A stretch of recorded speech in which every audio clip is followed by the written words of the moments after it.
Let me just shift quickly to the German leader, Angela Merkel, is coming here this week.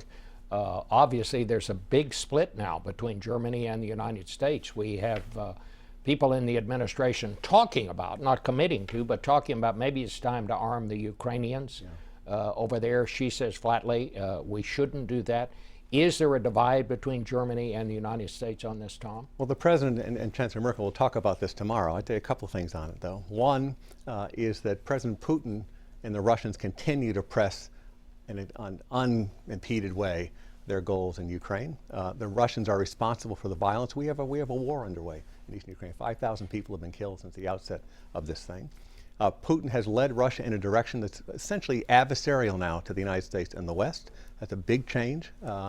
And third, we need to put more pressure on the situation, and that's what they'll talk about. Sanctions to put a lot of pressure on Russia, oil prices to put a lot of pressure on Russia. The next decision here, though, is the decision around defensive arms for Ukraine. That'll be discussed tomorrow. Merkel came out strongly against that at the Munich Security Conference over the weekend.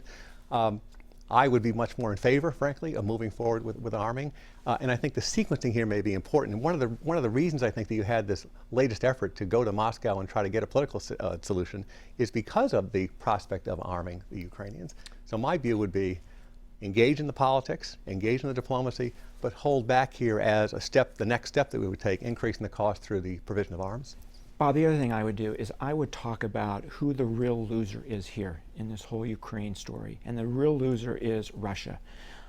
It's the Russian economy, it's the Russian middle class. Because of what Putin has done here, any hope of integrating Russia with the West is gone. So Russia's the big loser. We should talk to the Russians, and we should talk to the Russian people publicly about that. Do you think we're anywhere close to at least getting a ceasefire there, Tom? It's not clear at this point, right? To date, Putin, since the September Minsk agreement, has violated all the provisions, hasn't really tried to implement or in any way effectively implement any of the provisions.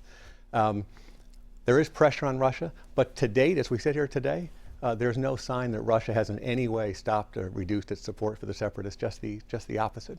Now again, maybe this latest round of politics and maybe the threat of having us arm the Ukrainians may change the dynamic. We'll see tomorrow. It's a very important meeting tomorrow between Merkel and Obama. All right. Well, I want to thank both of you. Very welcome. Bringing some perspective to this. And I'll be back with some personal thoughts.